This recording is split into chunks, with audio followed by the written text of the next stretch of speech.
Abusia, message so many one better kakra ma. Ye ko tie video ya etwa bi. Na fi ye din komo. Manifestation of demonic possession. Odi ti asem na wo kan. Nenya botre. Adulterous assertions are not acts predicated by ignorance, but rather a manifestation of demonic possession. So nipa ba pa me take kitchen nim. Na me ya hwe ha ma ponchin firi abonten abawura kitchen ho. E de na no akoto enchanse a ye didi mu nya hoden. E de na no akoto tum.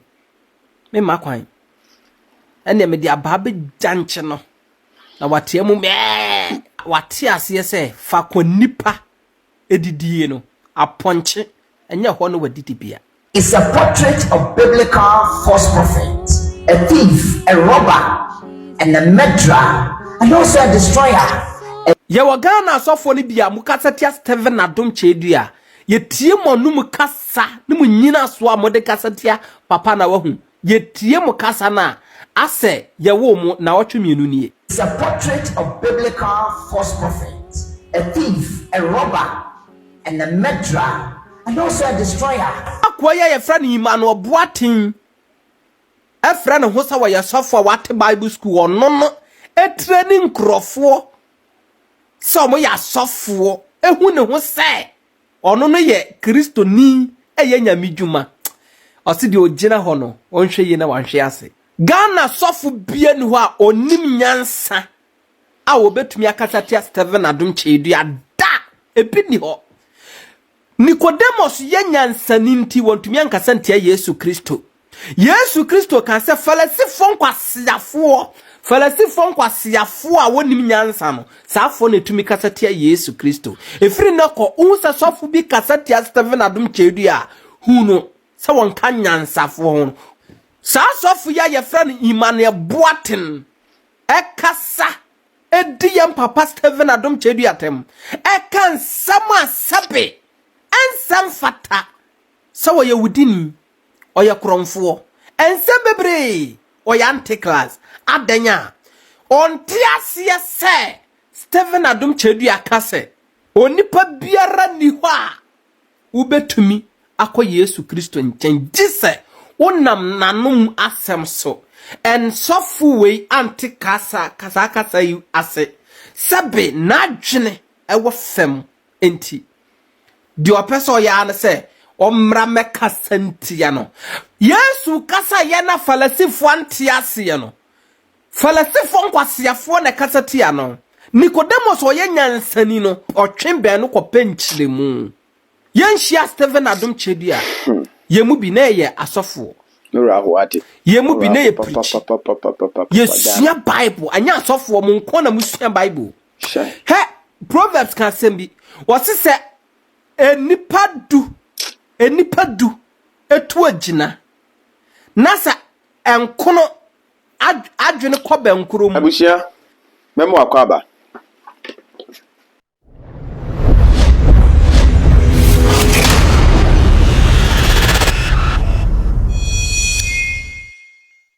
inti dia mudi ye maame ni mu dia mudi mu ye enuanu mokeka mutiribubo mu no mufise Yankopon ohu nenti ka Yankopon nya hwe han nenka monkoso mokeka nipa tirimum mo ho awia na ebom no munya hunu hwe mo sori ma no munya ba kumpo mo matena masoro dem wo wa yen ye beto abode ameto yen nipa ba no na biribia ya den ewo it is left to nipa self oya research osua de o study ade na boaw ye beto aware ye beto abawo ye beto aduane study no o beto study aware na when study ehunu aware bre na uma wo muso say wo hwa wanem na wanem fefefe na otisi aware na ukohia no so afi obi ho Dabi entina ande Kristo so mo sha ase afri anyansafo miensa wo hunu bra ne hye ne nso sankanya bre ya anko ope esi ope bre mu esia ka me ya sure say afiafo nyina beka kotubo soma ba won fu because one won tiase say won do ba nyina change color enso ana eyebe yebi Dabi ayo ope entubo say ope ebre ba afiafo hu eyi won hia no nyina efri say biribi betuma ya dan enti so wanyi waafua no na ejato waafom so a efa beye ho Debut. wona wanya smart Yeah. te me pese ye di kanti asese ebri bi no ana abosom ene abeyisem ne sumsum no emre ye ninka so mesi atwam Twem. Memo akwaba. Na masro se nya ho abotre kakra ma me. Na ye ni nkomo. Hwe. Ewiase won ewiase. Mpinifo wo kase bi omo kase. Nipa ye frɛ no se onipa papa. Na ho ye na nti nkane na ye papa no mo to kala. Ana so bi ye o madoma na o matwro ekyire boafo ye na oboafo ye na wankasa ebia mo maame mo mma no mo ye 5 so fu ya wo kase ebia mo o maame mba ni bia ebia mo ye 5 nanso ba ko pe no huridi ni ansa na nkafo ni nya edi ekyire nanso enye de odi enimu no ena mpempimpo aya na nsemu wo behwe na the last one bia na mfimfini bi no huridi eduna simpie so saa na Nyankopɔn aye na ade nti bisa ho sɛ ye den na emoframa 5 ekope enu tumi huridi na enim akyerɛ sɛ ɔyɛ den emma yen po o wiase mu sɛ obia bidi hwɛ papa sɛ me se me kame boso asɛm akyerɛ na de me pie firi manum ababia ni wa entabɛyɛ papa nanso sebi yɛse ɔbakwasia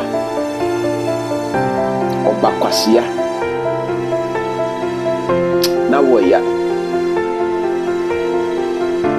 ɔbakwasia na wo ɛyɛ ya papa ne sɛ mmiri bi bae ɛwɔ twerɛsɛm no na Bible ne ka sɛ wɔno no ho sɛ ɔmu nipa ɛnkɔyɛ mmoroyi ne mu bibini because bibini agya ne nyansa ato hɔ nti de biara na bibini brɛ ebibifoɔ ya brɛ fiti 19 kotohoho baabi ne aseda nka Nyankopɔn na woyi na koa sɛ no yi Moses efiri Misraim asase so sɛ no yi Moses efiri nipa no na Moses bɛyɛ kandifoɔ na afi na ɔkyerɛkyerɛ Ghana deɛ Nyankopɔn yi obi ma ya yɛse ɔyɛ boronsam na sɔfo wɔhu boronsam da wɔhu demonic da wɔhu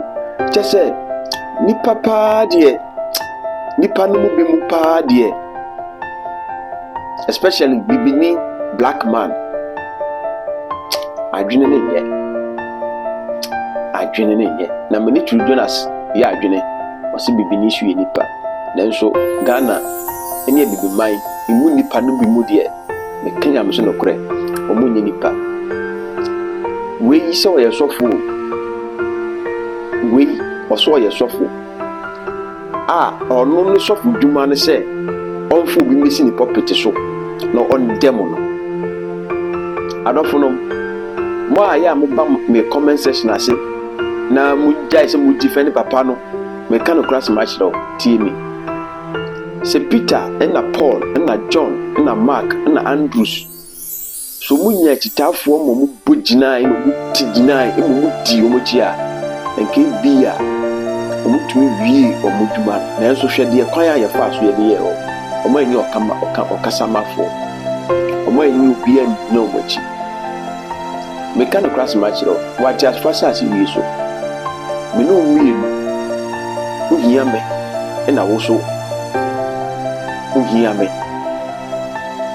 nti obiara dan ne nua wate asfa sɛ ase wie so na trust me sɛ wohwehwɛ Nyankopɔn sɛ wo sɛ wohwehwɛ Nyankopɔn na wo ne wo nua wɔ manso a san kɔ na wo ne wo nua no kɔ settle sɛ wo so wohwehwɛ Nyankopɔn a woahyia wo nua nipa Where who so in your mouth? Abra wo trust them now can kind of what sorry them or catch us say we are the image of Christ. We are the representative of the creator on this planet Earth. Until all power niano now so akotina asore dan na nipa de nsa atete anwene no ana. Dan asofo. Me se me bie ma no aka me boso asema nka sofi me dem na ma dem no. Yo se bibini agya ne nyansa to ho. Se bibini hu ade pa ohu. Se bibini eni hye ade a yeso a bibini so ohu da. Ye jimi ma ene. Se bi ye di jimi na de nyini. Na me ne trosem no ya adwene se o se monyinyini na nso moda ho amono manufunsu. Enye jimi ne wo jimi a na wabɛtena wo property so na wonhunu nyansa kasanka na wonhwɛ mu preaching na wonhwɛ mu nka wo nyame asɛm nkyerɛ wo nsɔremba na obi ni papa ne yere obi ni papa ne kunu obi ni papa na sɔremba na wo watam na bɛtena wo property so na wo dem no so ye demonic mu nye demonic na mutumi tena ase na mo ye hwɛ han ene ye boy ya maame na mabefo de omokogu gambaga hwe ha sofo na me huru mobo ha ebibifo bibini pa ni bibini ko bibini adi jimie ni anti kasa wo kenyansa be ne wo a wo so ya sofo papa no Ewurade Yankopɔn edi ewiase koraa ne nam ya ye koi edi ewiase koraa ni Yankopɔn pentem muatem ampo Yankopɔn pentem muatem na o mremu bia se nipa besakra o kan the book of Ezekiel chapter 18 verse 21 also hwehwe oboni odiponyeni so bu woni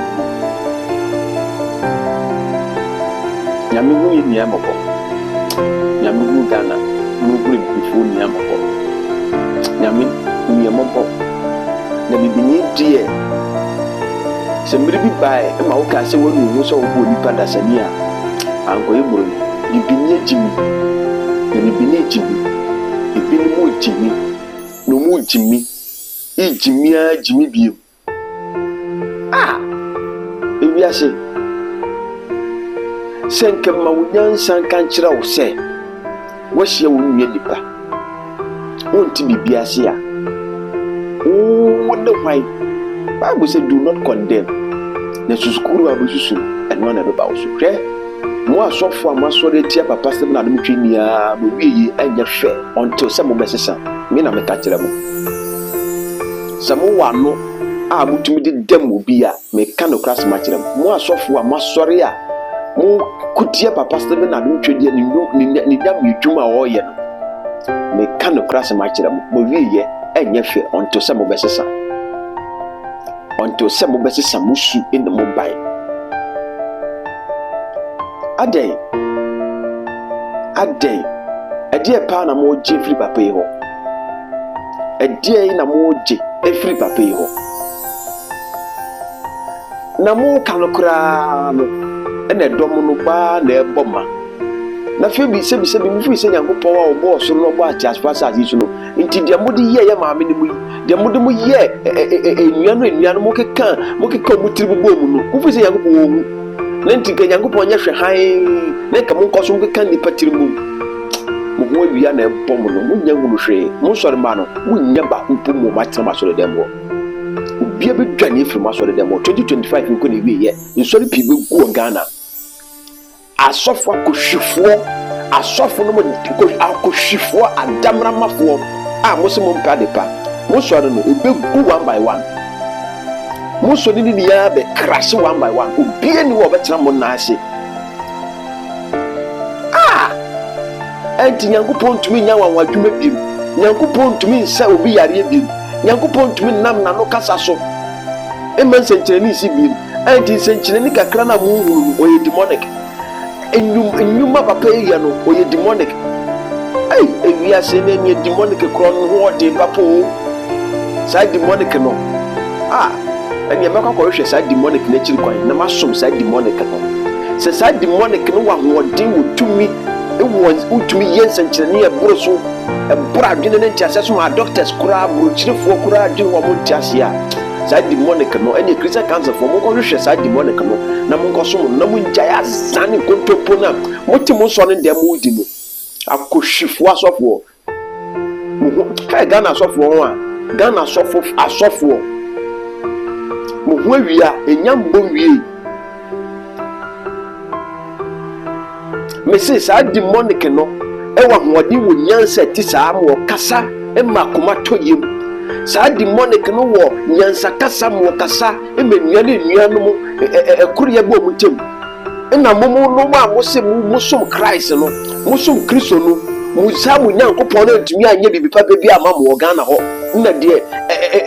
kyerɛ bukɔgye ɔno ni sɛ mutuo ansa na mato ɛkum atamfo ansa na mo yɛ di aba Nyankopɔn hunu mo mmɔbɔ Ghana sɔfoɔ nyame ohun mmɔbɔ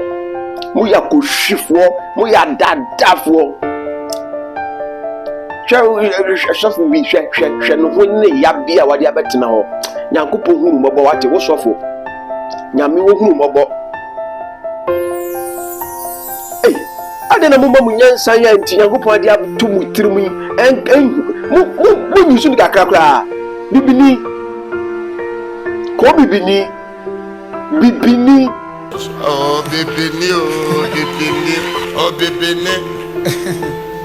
mo de beyo na bosmo lotensuom kwase broni ade research oye wɔ na asase aso na ɔde ba na ɔbɛyɛ dam esi mo asu mountains sɛ ma mo kane wa hunu bosom wa hunu beyi kɔkɔ ɛne wa hunu beyi tu ɛne wa ya dam mo wie ya ɛna biribi hyɛ fam ha. Yes. Na wa chance when mu mie na so dey na so hɔ so. Oh bibini. Yeah, gati Nyankopɔn wi ase pani. We di mu bi da. Christian Council for. Enti mu di ekosu nia, enti mu se mu huri. Papa so na no twedi aba ya ɔde na no kasa. A ne nsɔre ma ne dwane firi mu nsɔre dia mu nti. Na ma sorry na moti sebi nsebu ni samtantan oh daddy this is too much